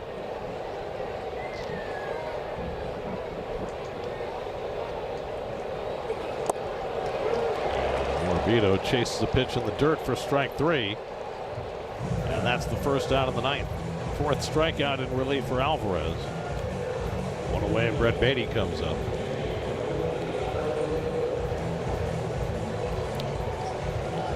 Oh, Taylor batting for Beatty. Interesting. Well, Beatty's had a good night at the plate. Threw a walk against the lefty in the 7th. Well, Taylor getting the pinch hit at bat here, and he swings and misses at a first pitch breaking ball, 0-1.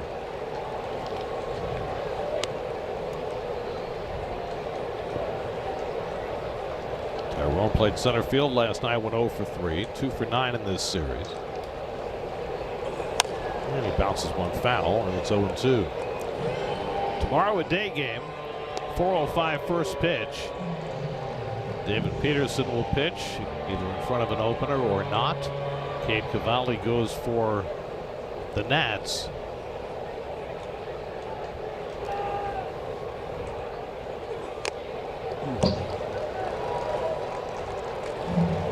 And after an exciting start to this series on Monday, things have gone south for the Mets the last 2 nights.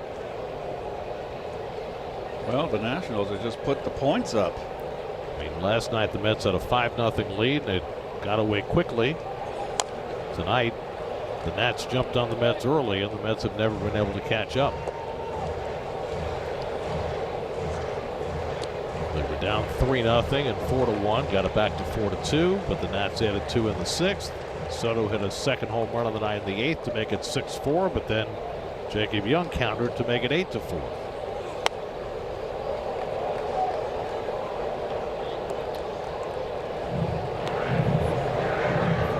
Nats trying to get back to 500. They won a game on Saturday that got them to 500 after they had lost 15 straight times with an opportunity to get there. And they're now 1 out away from notching this victory, as Alvarez has now struck out the last 3 batters. And the Mets are down to their final out.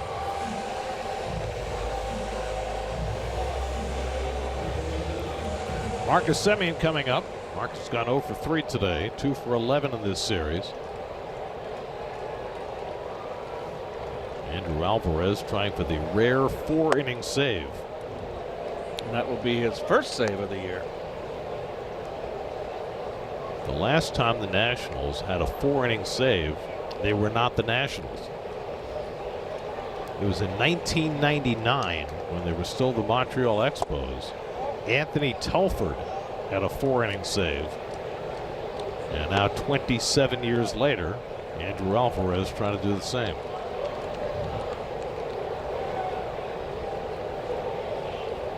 2-0 to Simeon. A.J. Ewing would be next. And Simeon drives one toward the gap in left center field. Young cuts over and makes the catch. And that's how this one ends. Jacob Young hit a 2-run homer for the icing, and he catches the final out. And the Nats have taken 2 of the first 3 in this series as they outscore the Mets tonight 8-4. Well, there's the guy right there. Abrams hit the 3-run home run early. They got the 3 runs in the first inning. I thought Zach Thornton put it himself well. He settled down after those first 2 innings. But, you know, the Nats have shown why they're leading the National League in runs scored. They have just put the points up on the board. So the Mets have to try to salvage a split, Garrett, tomorrow. Here's your game summary. Zach Thornton gave up 4 in the first 2 innings and then hung in there after that. C.J. Abrams hit the 3-run homer that put the Mets in an early hole from which they never recovered. And the Nats get to 500 as they've taken 2 of the first 3 in this series. New York Mets baseball on SNY is brought to you by your local tri-state area Audi dealers. By Memorial Sloan Kettering Cancer Center, because where you're treated first matters. By Heineken, proud partner of the New York Mets. Enjoy Heineken responsibly. And by Hyundai. Hyundai gives you America's best warranty on every new vehicle. Visit Hyundai.com for more information. Final score tonight, the Nationals 8, the Mets 4. Final game of this 4-game series tomorrow. First pitch 4:05. Our coverage begins at 3:30 tomorrow right here on SNY. Now for Keith Hernandez, Steve Gelbs, and our entire SNY crew, I'm Gary Cohen in D.C. After this break, it's Mercedes-Benz Post Game Live with Gary Apple and Todd Zeal.